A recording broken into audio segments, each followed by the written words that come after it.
नमस्कार, मैं Nancy Rawat the Bharat में आपका स्वागत है। पेश है आज के मुख्य समाचार। महाराष्ट्र कैबिनेट सरकार में राज्य मंत्रियों व सचिवों को सौंपे गए अधिकार। भारत पाकिस्तान शांति से सुलझाए कश्मीर मसला, चीन की अपील। उपराष्ट्रपति चुनाव में कोई गलती न हो, एनडीए सांसदों को दी गई ट्रेनिंग। लामबगड़ में मलबा आने से बद्रीनाथ राष्ट्रीय राजमार्ग फिर हुआ बंद। अब खबर विस्तार से। महाराष्ट्र में शिंदे गुट और बीजेपी की सरकार का 5 अगस्त को होने वाला कैबिनेट विस्तार टल गया है। महाराष्ट्र मंत्रिमंडल का विस्तार लटकने से मंत्री और राज्य मंत्रियों के अधिकार सचिवों को सौंपे गए। गृह, राजस्व और शहरी विकास मंत्रालय में कई अपीलें पिछले महीने भर से लंबित हैं।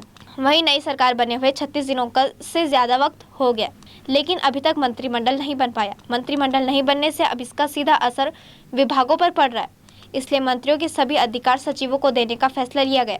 राज्य के मुख्य सचिव द्वारा इसके आदेश जारी किए गए। दूसरी तरफ भारत को जम्मू कश्मीर का विशेष दर्जा यानी अनुच्छेद 370 हटाए हुए 3 साल हो गए हैं। पाकिस्तान लगातार कश्मीर मुद्दे को उठा रहा है। अनुच्छेद 370 को निरस्त किए जाने के 3 साल होने पर चीनी विदेश मंत्रालय की प्रवक्ता हुआ चुनिंग ने शुक्रवार को कहा कि इस मुद्दे को भारत और पाकिस्तान को बातचीत के माध्यम से शांतिपूर्वक हल किया जाना चाहिए। चीन ने शुक्रवार को कहा कि भारत और पाकिस्तान को कश्मीर मुद्दे को बातचीत और परामर्श के तहत शांतिपूर्वक तरीके से सुलझाना चाहिए। एक रिपोर्ट के मुताबिक कश्मीर के मुद्दे पर चीन की स्थिति स्पष्ट और सुसंगत है। भारत और पाकिस्तान के बीच इतिहास का शेष मुद्दा है। यह अंतर्राष्ट्रीय समुदाय का एक साझा दृष्टिकोण भी है। 3 साल पहले दरअसल हमने कहा था कि संबंधित पक्षों को संयम और समझदारी दिखाते हुए यथास्थिति को बदलने या तनाव बढ़ाने के लिए एक तरफा कार्रवाई करने से बचना चाहिए। हम दोनों क्षेत्रों में शांति और स्थिरता बनाए रखने के लिए बातचीत और परामर्श के माध्यम से विवाद को सुलझाने का आह्वान करते हैं। दूसरी तरफ उपराष्ट्रपति पद के लिए सुबह 10 बजे से वोटिंग शुरू हो चुकी है। सदन में दोनों सदनों को मिलाकर कुल 788 सदस्य हैं। आंकड़ों के हिसाब से एनडीए कैंडिडेट और पश्चिम बंगाल के पूर्व राज्यपाल जगदीप धनखड़ की स्थिति मजबूत दिख रही है। मार्गरेट अल्वा उनको टक्कर दे रही हैं। अभी तक लोकसभा में 543 सांसद हैं, जबकि राज्यसभा में से 245 सीटों में से 8 सीटें खाली हैं। टीएमसी के 36 सांसद हैं। इस तरह 744 सांसद वोटिंग में हिस्सा लेंगे।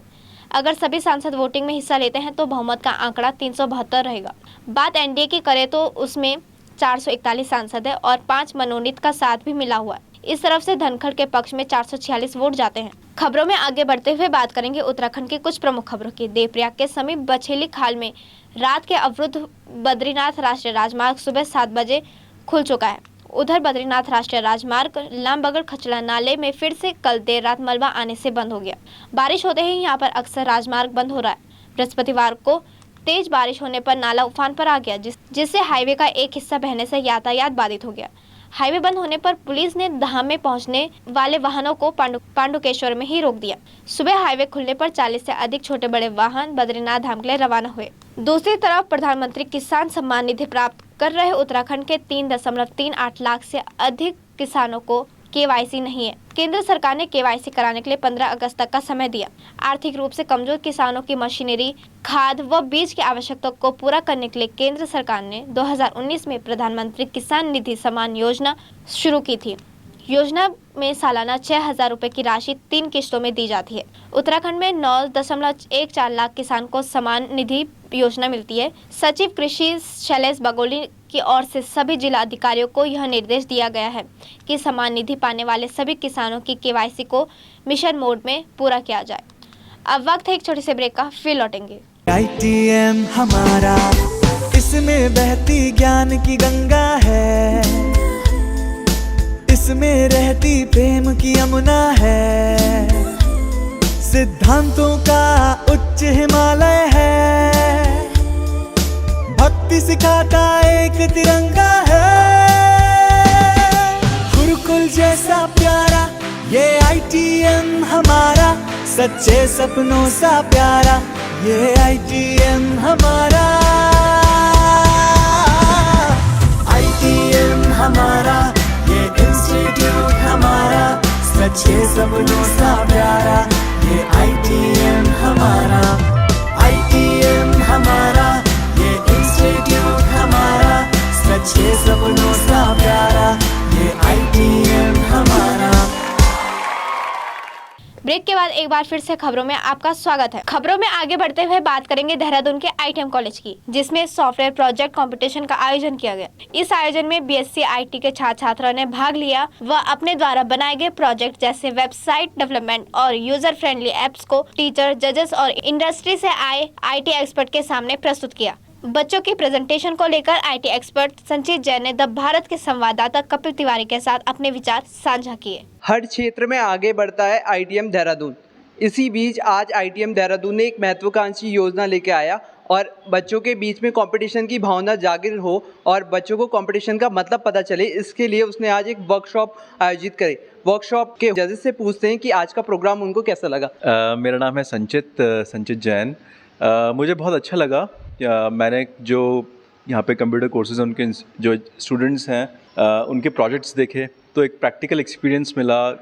क्लास में क्या पढ़ाया जाता है, लेकिन आज हमने देखा जो लाइव एप्लीकेशंस, एक बहुत अच्छा म्यूज़िक प्लेयर स्पॉटिफाई जैसा बनाया है, एक प्रैक्टो जैसी एप्लीकेशन मैंने देखी जो कि डॉक्टर अपॉइंटमेंट सिस्टम बनाया गया, या फेसबुक जैसी सोशल मीडिया ऐप। तो कॉलेज लेवल पर इस तरह की ऐप्स बनाना बहुत अच्छी बात है। बच्चे जो हैं प्रैक्टिकल एक्सपीरियंस ले रहे हैं और जो टेक्नोलॉजीज़ वो लोग यूज़ कर रहे हैं काफ़ी कटिंग एज है। मुझे लगता है कि इससे बच्चों की जॉब लेने में बहुत आसानी होगी उनको, और वो आगे जाकर इंडस्ट्री में काफ़ी कंट्रीब्यूशन दे सकते हैं अपना। तो मुझे बहुत मज़ा आया। बच्चों का रिस्पॉन्स कैसा रहा सर? आई थिंक बच्चों ने, देखिए मैं तो ये कहूँगा कि बच्चे जो कॉलेज में है मुझसे ज़्यादा आगे हैं टेक्नोलॉजी में, काफ़ी कटिंग एज टेक्नोलॉजी पे काम कर रहे हैं। बहुत बढ़िया ऐप्स बनाई हैं और अच्छी बात ये थी कि जो भी मैंने फीडबैक दिया काफ़ी अच्छे से बच्चों ने लिया और बच्चों ने मुझसे वादा किया है कि वो सारे फीडबैक्स को इनकॉर्पोरेट करेंगे। तो आई रियली एंजॉयड दैट। बच्चों को प्रेजेंटेशन देख के ये लगता है कि इनको एक रियल अप्रोच सिखाई गई है इंस्टीट्यूट में कि किस तरह से एक प्रोजेक्ट को डेवलप किया जाए, तो उसी पे वो बच्चे काम कर रहे हैं। सहयोगी नीतीश के साथ कपिल तिवारी, द भारत।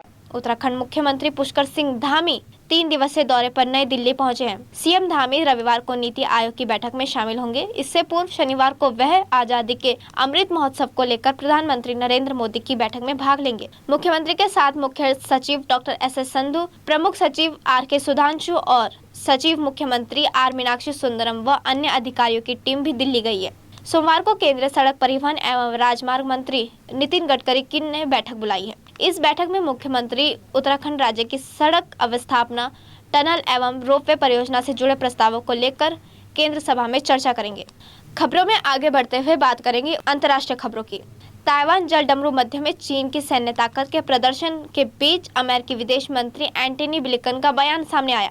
ब्लिंकन ने कहा कि वाशिंगटन जापान सहित अपने सहयोगियों व भागीदारों की सुरक्षा के लिए प्रतिबद्ध है। ब्लिंकन का यह दावा तब सामने आया जब चीन ने ताइवान की ओर से लगभग 1 दर्जन बैलिस्टिक मिसाइलें दागी हैं। जापान ने यह बताया कि उसमें से 5 मिसाइलें उनके विशेष आर्थिक क्षेत्र में उतरी, जो गंभीर चिंता का विषय बनी है। बता दें कि अमेरिकी प्रतिनिधि सभा के अध्यक्ष नैन्सी पेलोसी की ताइवान यात्रा से चीन भड़क गया। चीन ने सैन्य वार्ता सहित कई प्रमुख क्षेत्रों में अमेरिका के साथ सहयोग को रोकने का ऐलान किया है। दूसरी तरफ इजरायल ने शुक्रवार को गाजा पर कई हवाई हमले किए, जिससे हमास के एक वरिष्ठ कमांडर समेत 10 लोगों की मौत हो गई और कई अन्य व्यक्ति घायल हो गए। फलस्तीन के अधिकारियों ने यह जानकारी दी। जानकारी के मुताबिक इजरायल ने कहा कि कब्जे वाले पश्चिमी तट में इस सप्ताह की शुरुआत में एक वरिष्ठ फलस्तीनी विद्रोही की गिरफ्तारी के कारण बड़े तनाव के बीच शुक्रवार को गाजा पर हमला किया गया। इजरायल और फलस्तीन के हमास के बीच 15 वर्षों में कई युद्ध और कई छोटे मोटे झड़पें हुई हैं। हालिया समय में सबसे भीषण लड़ाई मई 2021 में हुई थी और इस लड़ाई की शुरुआत में युद्ध की आशंका बढ़ गई थी। खबरों में आगे बढ़ते हुए बात करेंगे खेल जगत की। कॉमनवेल्थ गेम्स 2022 के 8वें दिन भारतीय पहलवानों का दबदबा रहा। दीपक पुनिया ने 86 किलोग्राम कैटेगरी में गोल्ड मेडल अपने नाम किया। उन्होंने पाकिस्तान के मोहम्मद इमाम को हराकर गोल्ड मेडल जीता। दरअसल कुश्ती में यह भारत का तीसरा गोल्ड मेडल है। इससे पहले बजरंग पुनिया और साक्षी मलिक ने कुश्ती में गोल्ड मेडल जीता था। अब प्रधानमंत्री नरेंद्र मोदी समेत कई हस्तियों ने कॉमनवेल्थ गेम्स 2022 में दीपक पुनिया के गोल्ड मेडल को लेकर अपनी प्रतिक्रिया सामने दी। पीएम मोदी ने ट्वीट में कहा कि दीपक पुनिया के शानदार खेल पर गर्व महसूस हो रहा है। वह हमारे मुल्क के गौरव हैं और उन्होंने भारत को बार बार गौरवान्वित होने का अवसर प्रदान किया है। दूसरी तरफ कॉमनवेल्थ गेम्स में अब तक भारत ने 26 पदक अपनी झोली में डाल चुके हैं। इनमें 9 स्वर्ण पदक, 8 रजत पदक और 9 ब्रॉन्ज मेडल है। फ्री स्टाइल कुश्ती में महिलाओं की 86 किलोग्राम कैटेगरी में दिव्या काकरे ने ब्रॉन्ज मेडल अपने नाम किया। वह क्वार्टर फाइनल में नाइजीरिया की ब्लेसिंग ने एक तरफा शिकस्त दी थी। ब्लेसिंग के फाइनल तक पहुंचने के कारण दिव्या को रेप चेज में मौका मिला और उन्होंने यहां कैमरून की एना गिरी को शिकस्त देकर कांस्य पदक अपने नाम किया। भारतीय पहलवान मोहित ग्रेवाल ने 125 किलोग्राम भार वर्ग फ्री स्टाइल कुश्ती में सेमीफाइनल का मुकाबला हारने के बाद ब्रॉन्ज मेडल अपने नाम किया। उन्होंने जमैका के आरोन जॉनसन को 6-0 से हराकर ब्रॉन्ज मेडल जीता।